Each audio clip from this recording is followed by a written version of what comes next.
Assalamualaikum warahmatullahi wabarakatuh. Halo teman-teman, jumpa lagi dengan saya Yogi Iskandar. Pada kesempatan kali ini kita akan membahas tentang pengenalan sistem informasi berbasis web. Ini merupakan pertemuan ke 7 ya, pertemuan ke-7 di mata kuliah ICT di Universitas Islam Al-Azhar Kuningan. Di pertemuan kali ini, di pengenalan sistem informasi berbasis web ini, saya buat videonya untuk dua program studi sekaligus. Artinya ini berlaku untuk pendidikan dan juga kesehatan ya. Di seri-seri sebelumnya memang sudah saya bahas tentang perbedaan antara sistem di pendidikan dan di kesehatan. Memang pada prinsipnya semuanya sama saja. Yang menjadi perbedaannya adalah objek dari penggunaan sistem informasi ataupun penggunaan ICT-nya itu sendiri. Nah, bagaimana pengenalan sistem informasi berbasis web? Yuk kita simak langsung aja tentang sistem informasi berbasis web.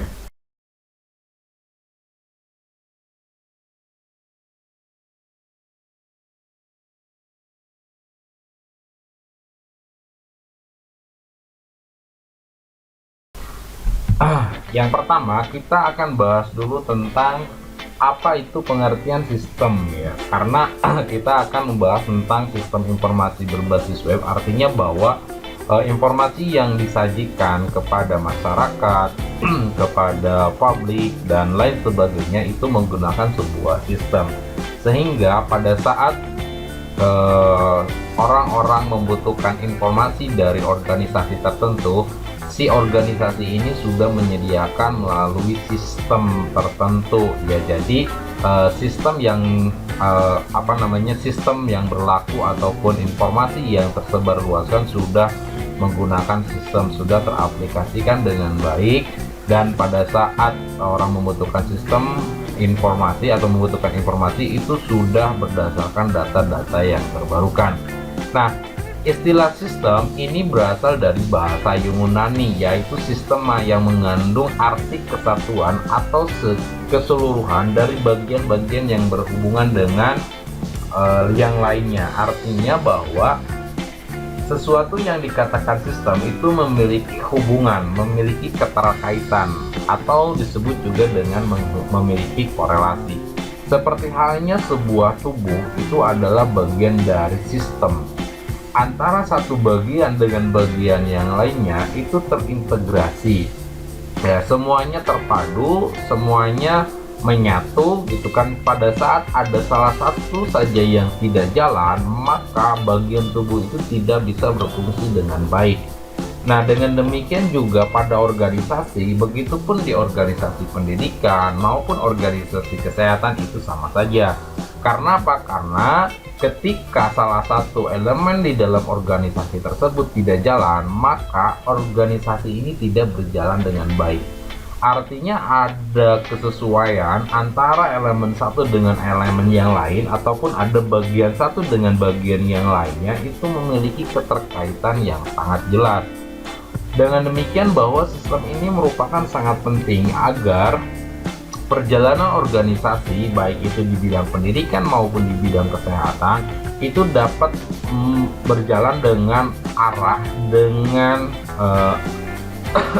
dengan kesesuaian antara planning yang sudah kita bahas di pertemuan-pertemuan yang sebelumnya. Apa itu planning di istilah manajemen? Ya, bagaimana kita bisa melakukan inovasi gitu kan, bagaimana kita bisa membuat sebuah organisasi berjalan sesuai dengan tugasnya masing-masing, dengan job description-nya masing-masing, maka diperlukan sebuah sistem. Dan di sisi lain bahwa sistem adalah sekumpulan objek yang merupakan suatu wadah yang terdiri dari sub-sub. Artinya bahwa di sebuah organisasi ada sub-sub tertentu, ada bagian-bagian tertentu yang menangani tentang bagian-bagian itu sendiri. Misalkan ada yang disebut dengan biro, ada yang disebut dengan departemen, ada yang disebut dengan bagian kabag dan lain sebagainya.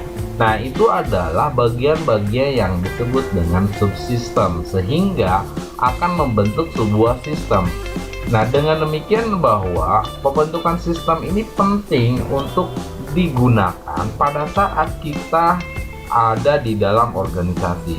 Ketika organisasi itu berjalan, itu dibutuhkan orang lain karena sistem ini sistem ini merupakan bagian-bagian tertentu yang mengarah kepada satu bagian yang disebut dengan sistem, sehingga kinerja pekerjaan yang dilakukan oleh orang-orang yang ada di lingkup organisasi ini bisa berjalan dengan baik, bisa mencapai visi, bisa mencapai goal. Ini yang paling penting, karena pada saat pelaksanaan organisasi berlangsung tentunya ada sebuah perencanaan dan targeting goals.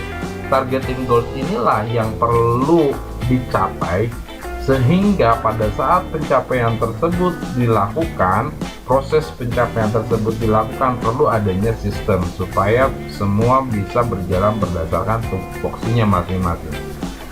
Teman-teman bisa bayangkan ketika sebuah bus berjalan atau sebuah kendaraan berjalan di suatu jalan, misalkan dari Jalan Kuningan, Cipasung, itu berjalan dengan berbeda arah tapi pada satu jalur.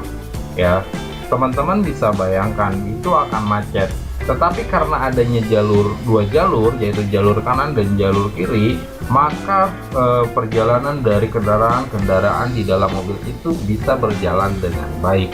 Nah, begitupun dengan fungsi dari sistem di dalam organisasi, itu adalah untuk menyearahkan antara bagian-bagian tertentu menuju kepada targeting goal. Makanya penting sebuah sistem ini dilakukan di dalam sebuah organisasi. Pembangunan sistem ini perlu dilakukan di dalam organisasi tertentu. Oke, yang kedua itu adalah informasi. Apa itu informasi? Dalam Wikipedia dijelaskan bahwa informasi itu adalah pesan, baik itu berupa ucapan ataupun sebuah ekspresi, ya, ataupun kumpulan pesan yang terdiri dari order, dari simbol, ya, dan atau makna yang dapat ditafsirkan dari pesan ataupun kumpulan pesan. Ya, teman-teman bisa memahami tentang kalimat S kemudian selis, artinya dilarang stop, itu adalah sebuah simbol yang menunjukkan bahwa setiap orang itu yang mengendarai sepeda motor ataupun mobil itu tidak boleh stop di area tertentu. Nah, ini yang disebut dengan simbol. Ada pesan di sana, di mana seseorang tidak boleh berhenti sembarangan. Ataupun misalkan teman-teman pernah melihat bahwa ada istilah yang mengatakan di sebuah handphone kemudian di selis miring. Nah, itu menunjukkan bahwa alat komunikasi tidak boleh hidup. Ada pesan di sana bahwa setiap jamaah di masjid tidak boleh menyalakan handphone. Ya, nah misalkan seperti itu adalah bentuk dari informasi yang disimbolkan. Kita bisa memahami sebuah informasi karena adanya simbol. Deretan angka 1 sampai dengan 0 itu juga disebut dengan simbol. Kemudian deretan alfabet dari A sampai Z itu adalah simbol untuk dirangkai kemudian menjadi sebuah pesan. Nah, pesan ini berkaitan dengan apa yang ingin disampaikan, apa yang ingin diterima, apa yang boleh dan tidak boleh dilakukan. Artinya ada kesesuaian dengan simbol-simbol tertentu, simbol-simbol dan keadaan-keadaan tertentu serta pesan yang ingin disampaikan. Nah, di sisi lain juga informasi adalah data yang diolah menjadi bentuk yang lebih berguna dan lebih berarti bagi pengguna dan penerimanya, serta bermanfaat dalam pengambilan keputusan pada saat sekarang ataupun pada saat yang akan datang. Oke.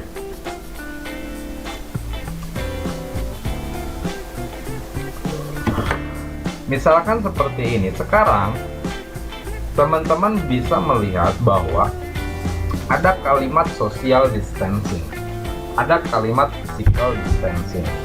Ini merupakan sebuah informasi di mana bahwa setiap orang ketika bertemu tidak harus berjabat tangan, harus menjaga jarak dan lain sebagainya. Ini adalah sebuah informasi. Teman-teman juga pernah melihat mungkin bahwa misalkan sekarang keadaan COVID-19 itu sudah berapa yang rapid test, berapa yang positif aktif, ya berapa yang PDP, ODP dan lain sebagainya. Itu adalah sebuah informasi yang diambil berdasarkan data-data yang terjadi di lapangan. Ya, begitupun di bidang pendidikan sama. Anda bisa mengambil data-data tentang kondisi siswa yang sudah saya jelaskan di video-video sebelumnya. Saya misalkan tentang kondisi geografis, kondisi latar belakang orang tua, kondisi sosial dan lain sebagainya. Nah, begitupun dengan kesehatan. Itu kita sudah contohkan tadi pada saat keadaan COVID-19. Ataupun misalkan di sisi lain bahwa informasi ini berkaitan dengan informasi pasien, informasi rumah sakit, dan informasi-informasi lainnya yang berkaitan dengan kondisi kesehatan di wilayah tertentu atau pada organisasi tertentu. Nah, dengan demikian bahwa informasi ini merupakan salah satu bentuk data yang harus diolah oleh setiap organisasi. Karena apa? Karena setiap orang membutuhkan sebuah informasi, apalagi di organisasi tertentu. Informasi ini sangat penting untuk menentukan sebuah kebijakan ataupun sebuah keputusan. Langkah apa yang harus dilakukan pada saat kita akan melakukan sebuah kegiatan atau terjadinya sebuah permasalahan di organisasi. Permasalahan di dalam pendidikan itu adalah ketidaktercapaian prestasi di dalam pendidikan. Begitupun dengan kesehatan sama saja, di mana bahwa setiap masyarakat tidak memahami arti penting dari kesehatan. Perlunya menjaga kesehatan badan, kemudian perlunya menjaga kesehatan lingkungan dan lain sebagainya, sehingga setiap masyarakat dapat hidup dengan sehat, karena sehat itu penting. Nah, itu merupakan salah satu informasi yang memang harus dipahami oleh organisasi-organisasi tertentu. Jadi, pada dasarnya informasi ini merupakan pesan yang memang akan disampaikan dan disampaikan oleh organisasi tertentu, diterima oleh sebagian masyarakat ataupun masyarakat tertentu ataupun orang tertentu yang membutuhkan mengenai bagaimana informasi tertentu. Oke, kita lanjut. Yang kedua adalah pengertian dari website, karena sistem informasi yang sekarang itu sudah berbasis website. Artinya bahwa untuk mendapatkan informasi sekarang tidak sulit. Nah, teman-teman bisa mendapatkan mata kuliah ICT ini di website, karena mata kuliah ICT ini merupakan salah satu bentuk mata kuliah yang sudah dipublikasikan oleh sebagian orang yang memahami tentang apa itu website dan lain sebagainya. Nah, sistem web itu merupakan suatu kesatuan dari dokumen-dokumen yang terhubung dengan atribut yang sama, misalkan topik, fungsi maupun desain yang sama.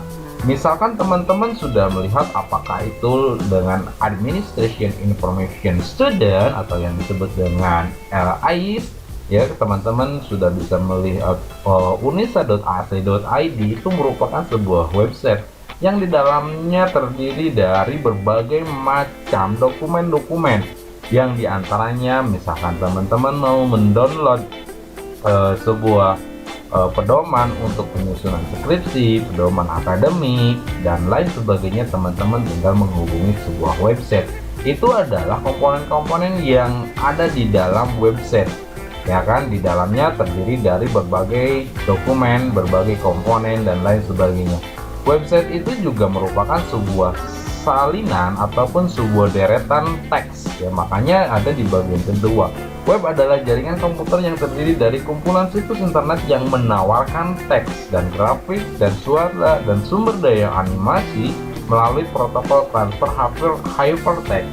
Jadi website itu merupakan teks, di mana kita bisa menemukan sebuah tabel, kita bisa menemukan sebuah image, kita bisa menemukan sebuah audio, video, semuanya ditampilkan dalam bentuk teks, ya.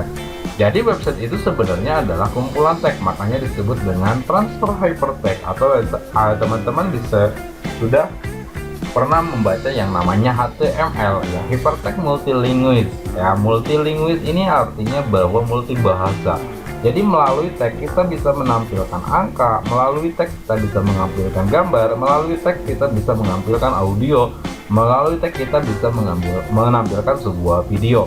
Nah, itu adalah fungsi dari teks dalam penggunaan website. Oke, berikutnya adalah bagaimana pemanfaatan sistem informasi berbasis web di bidang kesehatan dan di bidang pendidikan.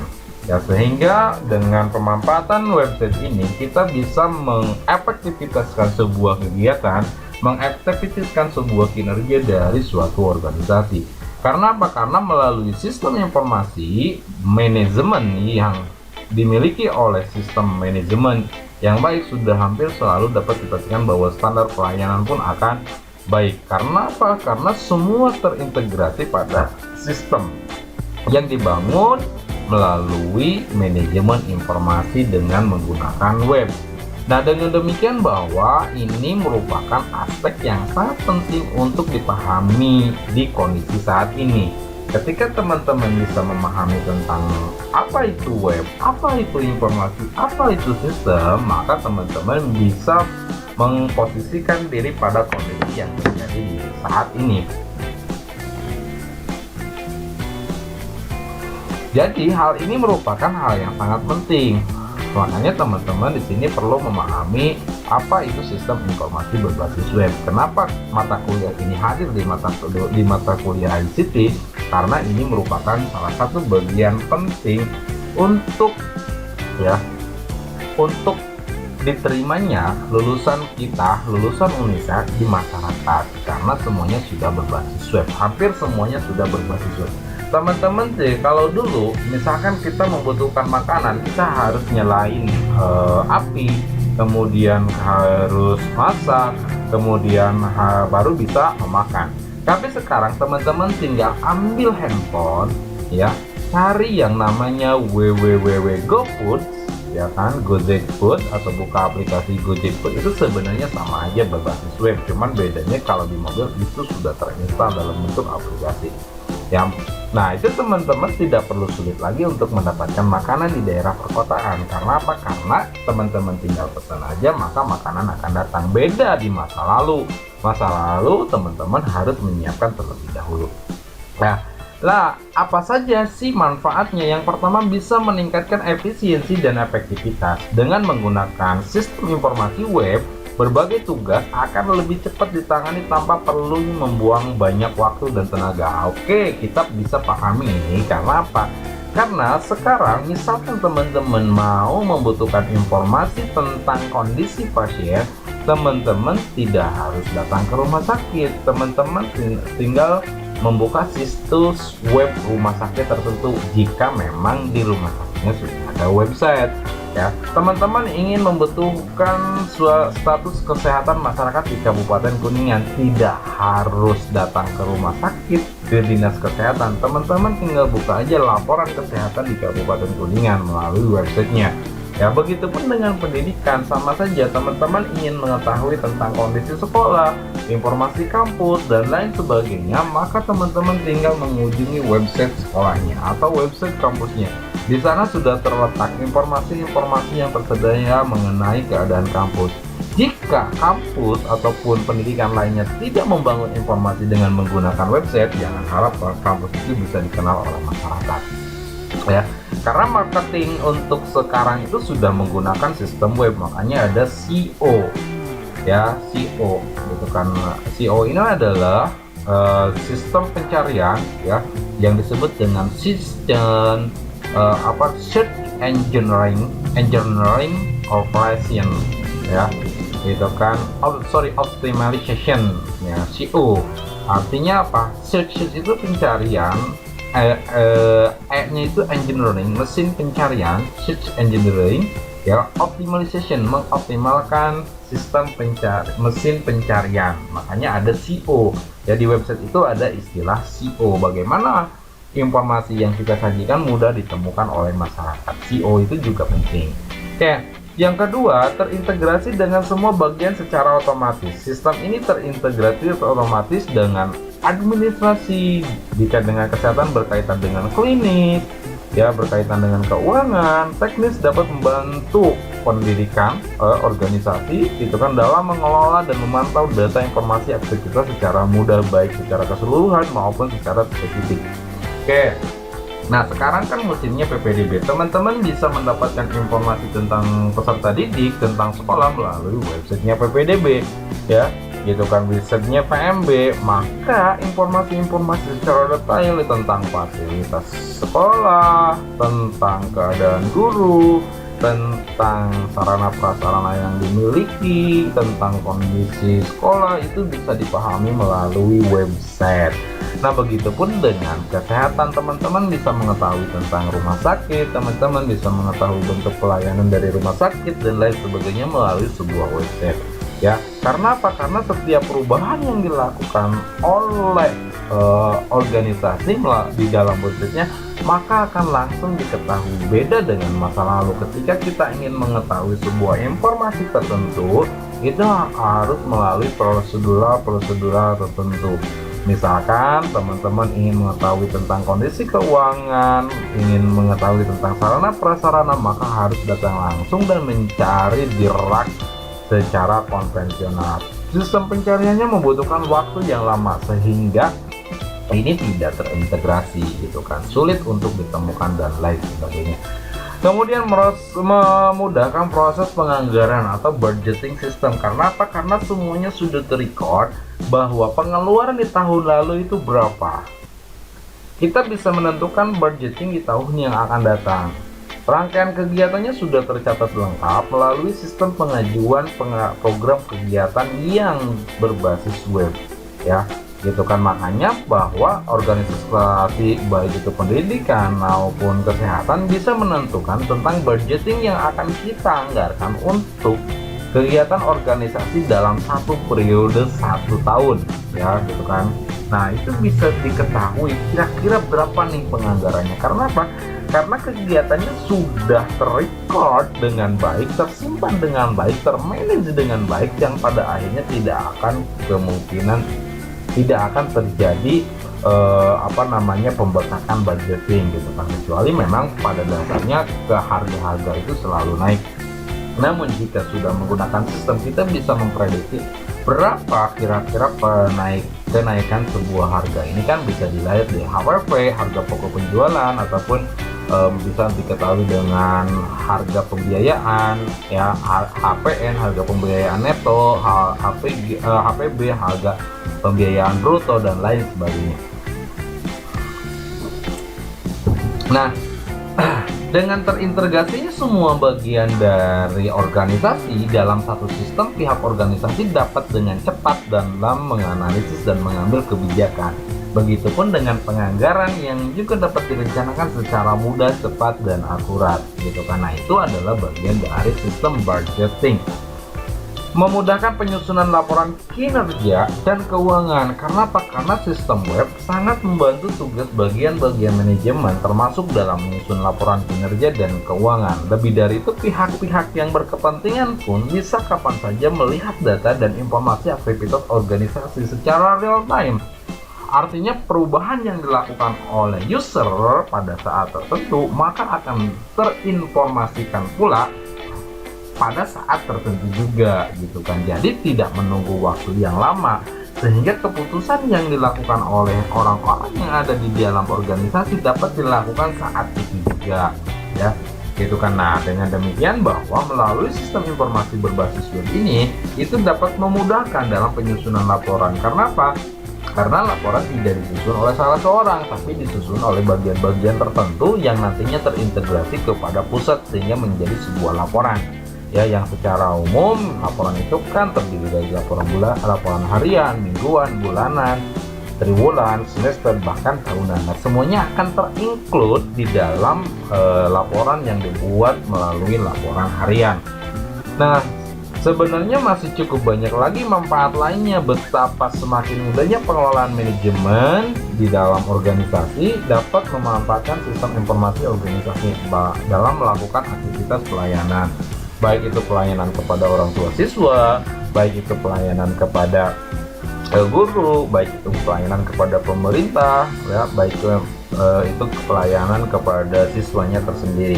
Itu di dalam organisasi pendidikan. Kalau di dalam organisasi kesehatan tentunya adalah berkaitan dengan pelayanan terhadap pasien dan orang-orang yang berkaitan dengan pasien tersebut. Oke, kita lanjut. Nah, kelebihan aplikasi berbasis web, kelebihannya apa saja sih? Yang pertama, kita dapat menjalankan aplikasi berbasis web dimanapun, kapanpun tanpa harus melakukan penginstalan. Beda dengan aplikasi yang biasa, kita harus install terlebih dahulu, ya.